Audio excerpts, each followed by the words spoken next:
Hello and welcome to the For Parents Like You podcast. My name is Hilda-Joy O'Connor, and on this podcast, we will be talking about all things to do with parenting. Being a parent is one of the most important roles you can ever play in the life of another human being. Let's be honest, there is nothing more fulfilling than to see our children grow up in love, compassion, and empowerment. But the process of getting them to this stage can be very difficult.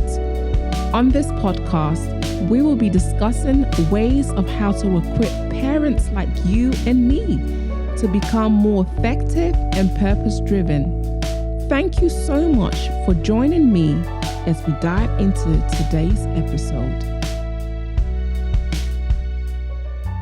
Hello, everyone, and happy new month. In this month, we will be talking about trauma and the impact it can have in our lives, as well as knowing the ways that we can receive the support and help we need if we are suffering in this area. Now, what is trauma? Trauma is a disturbing or distressing event that can affect our physical, emotional, and spiritual well-being. And in some cases, a traumatic event can even lead to mental issues such as post-traumatic stress disorder, which is known as PTSD, or depression, anxiety, alcohol, and drug use. It can also impact the relationship dynamics you have with your family or friends and at work. And joining us to talk about this subject matter, we have here with us Jamilah. Welcome to the show, Jamilah. Hi, thank you for having me. You are most welcome. Now, Jamilah is an amazing wife, a mother to two beautiful children, and an assistant psychologist. Welcome again, Jamilah. We really appreciate the time that you have taken out to spend with us today. Now, Jamilah, childhood trauma is such a massive subject and is one that we cannot cover all the areas due to the short time span we have on this show. But I wanted to bring you on here to talk about some advice that you can give us because you do have some experience with working with people who have been affected in this area. So what causes trauma? Okay, so as you explained so eloquently earlier, Hilda, you explained what trauma is. So essentially, it's the response to a deeply distressing event or situation. So these kind of events that result in trauma are called adverse childhood experiences. So these experiences are highly stressful events that occur during childhood or in adolescence, and it could be one incident or it could be a prolonged threat to a child's safety or security. These kinds of adversity can also have a long-term impact on our mental health and impact the way that we relate to others, again, which you explained earlier. This is what is known as the trauma response. So these traumatic events, essentially, they play a role in how we view and understand ourselves, how we view and understand others, and how we view and understand the world in general. So, for example, if we grow up witnessing domestic violence, we may come to believe that other people are dangerous, they have hostile intent. Even those people who claim to love us, we may still feel vulnerable around and may struggle to form close, intimate relationships. So these adverse childhood experiences, they may occur in a range of ways. I'll just list some of those things which are described as adverse childhood experience, which in turn can lead to trauma. So some of these experiences are listed as like neglect, physical, emotional, or sexual abuse, the death of a parent or sibling, witnessing domestic violence or witnessing assault, witnessing sexual harmful behavior or exploitation, living with people who misuse drugs or alcohol, living with people who engage in criminal activities, living in poverty, being a member of a gang or a cult, taking on the financial responsibility for adults in the household, being a survivor. So this is things like surviving a natural disaster or terrorism or an accident, being bullied, migrating somewhere with little to no social bonds, seeking refuge or asylum. Now, this is quite a long list, and I've definitely missed some out, but it should just kind of give you a picture of the types of things that cause trauma. And there may even be things on that list that some people don't realize can even be detrimental. So, for example, the maybe moving somewhere with little social bonds. So that could be as simple as moving from London up north, maybe moving to Newcastle with your immediate family and not having other family or friends around you. That can be an adverse childhood experience, which I guess maybe would go over other people's heads, you know? So it's also important to realize that we can respond differently to different events. So these reactions to events can change or develop over time. Also, not all children who experience adversity develop trauma-related symptoms. Some children may experience little to no distress immediately and well after the adverse experience, whereas some may initially be very distressed and struggle to cope, but over time, the distress decreases and they begin to be able to cope perfectly fine. For other people, they may have a delayed reaction. So this is where initially there's very little obvious impact of the adversity, but then later on in life, some difficulties develop.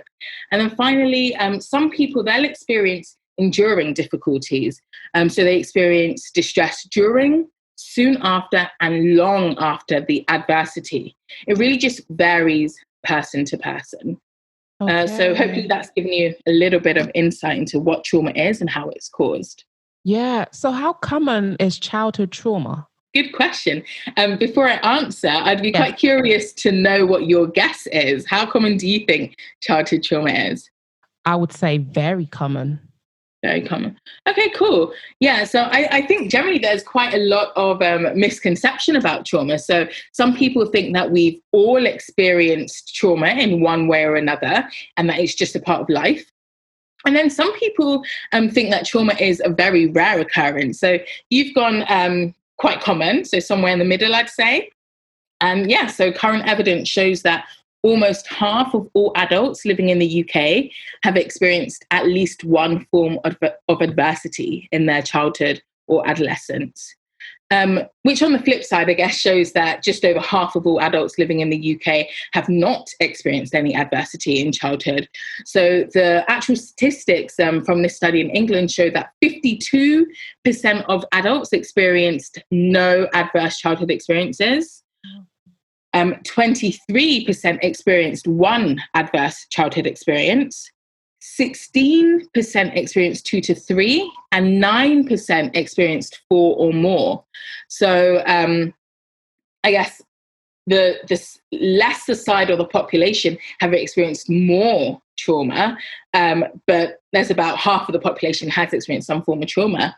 So do you have any thoughts on those stats? Wow, very surprising though, with the 52%? Yeah. That haven't experienced.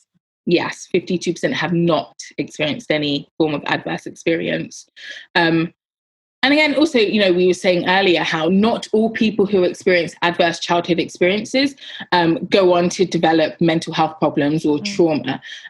So there are factors that can actually protect you against these adverse outcomes, trauma. So this would be things like having a positive and supportive family environment, having access to a wider supportive and understanding community. So this could take the form of an extended family or church, for example.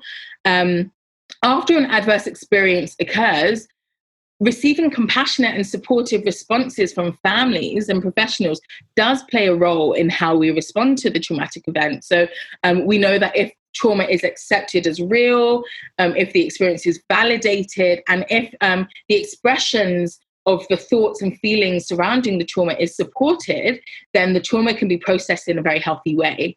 Another factor in reducing the risk of trauma is early intervention of support.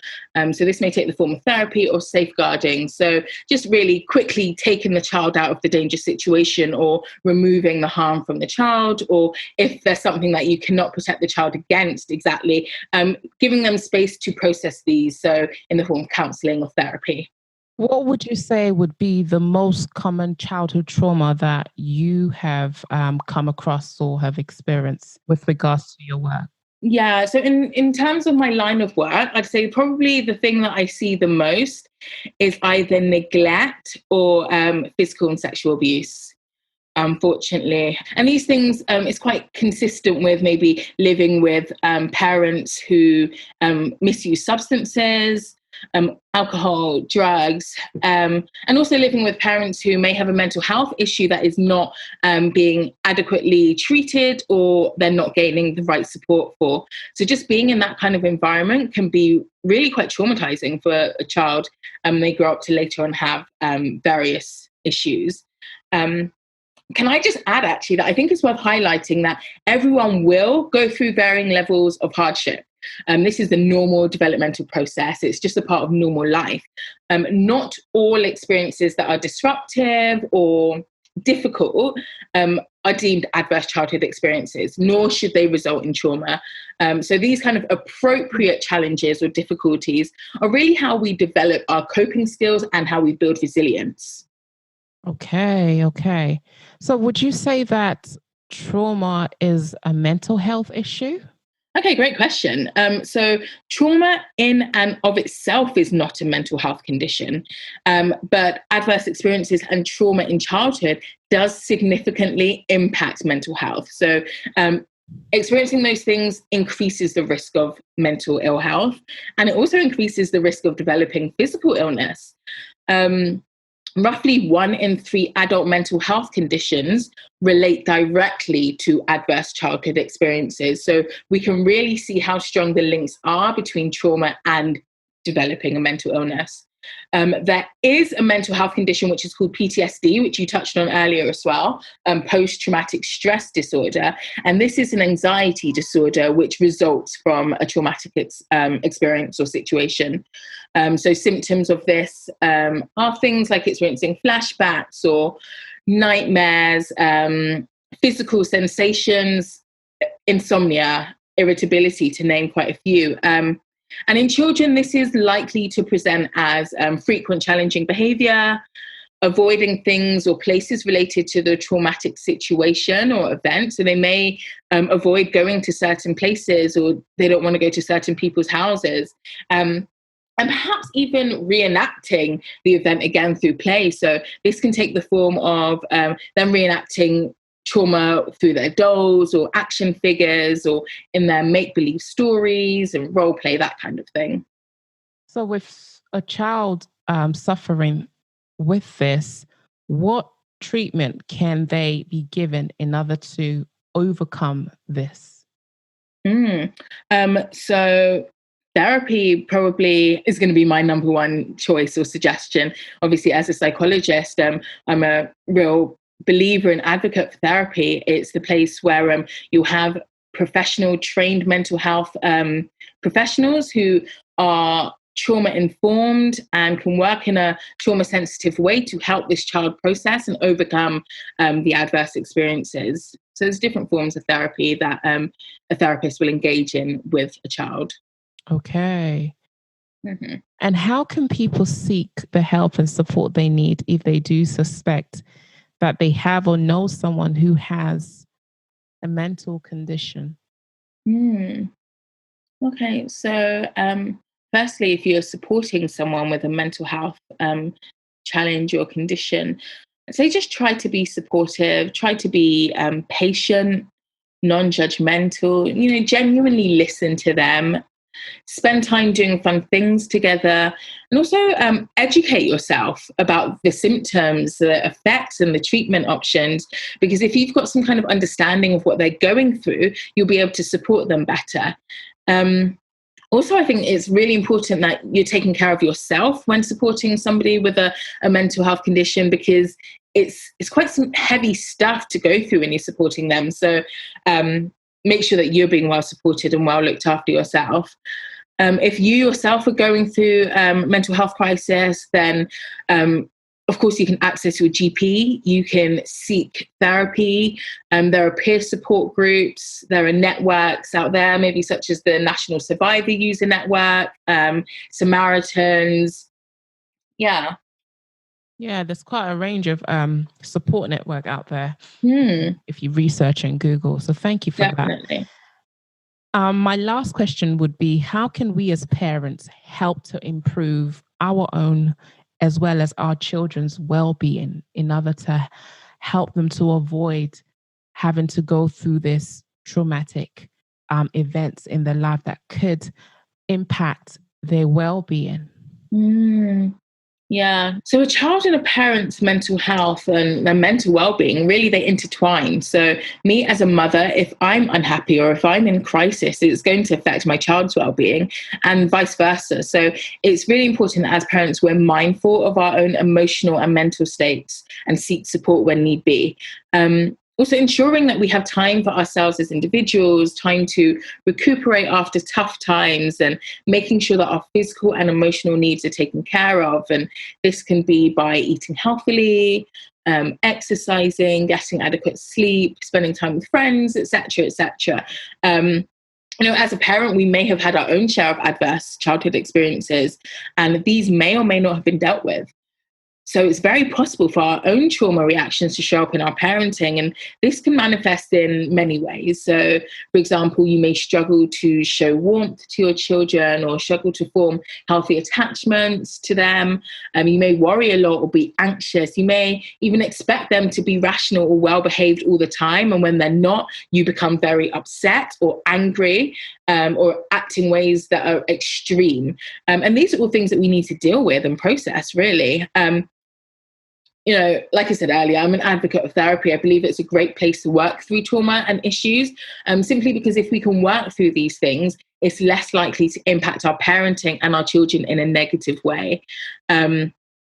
I think also being aware of your own vulnerabilities. So when you're tired or when you're hungry or when you're overstimulated, you're more likely to get worked up quickly, which is the same for our children as well.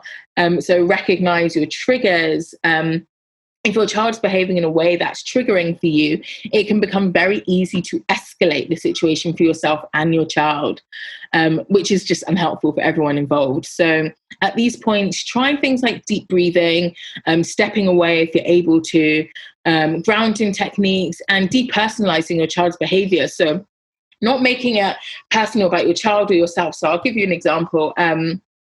You've taken your child to the supermarket and maybe they're acting up or they're throwing a tantrum. You can personalize that behavior by saying, Charlie's having another tantrum. He always does this when we're out. Look at all these people looking at me and judging me. And they're thinking I'm an awful parent. I am an awful parent. That's really personalizing the behavior. Whereas you can depersonalize it by seeing it or reframing it. So actually, Charlie is having a meltdown. He's 3. It's normal behavior. He's overtired right now. And there's loads of noise and stimulation, people and lights in this supermarket. So he's unable to control his emotions right now. Let me do what I need to do and get out as soon as possible. And I think when you reframe what's going on, it's easier to deal with it in a bit more of a calm manner, because you're not judging yourself, you're not judging your child in that situation. You're not making it even more of a negative experience. What we want to try and avoid is frequently triggering negative emotions in our children. So managing that is key. Ways to improve your child's emotional well-being include creating a positive, warm environment for your child. So you can do this by recognizing the ways in which they feel loved. So are they quite tactile? Do they respond well to positive statements about themselves? Do they work well with a reward system? Do they enjoy doing tasks with you? Recognize what makes your child feel loved and try and incorporate that into your daily life to enhance how loved they feel and how safe they feel. And these things are supposed to reduce trauma and the impact of negativity in your child's life. Genuinely listening to them, allowing them to come to you with their fears and their concerns and not dismissing their emotions. So, for example, don't punish them for crying. Don't tell them they're silly for being afraid of something. Allow them to really feel their emotions, help them to recognize different emotions and to name different emotions, validate those emotions. So, for example, gosh, I can see that you're feeling really frustrated. You've had plans to play by yourself, and now your little brother wants to join in and play with you. I can see why that's frustrating for you. So at that point, what you're doing is you're naming the emotion and you're validating that actually, yes, they're feeling that emotion and you can see why, and it's okay. But then let's try maybe think of the solution to help you feel better.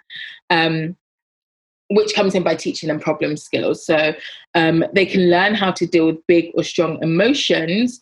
And for example, if they're angry and they're lashing out, by engaging in a deep breathing activity or engaging in a grounding technique, which is what you need to teach them. There are loads of grounding or mindfulness for kids techniques out there on Google, so you can have a search.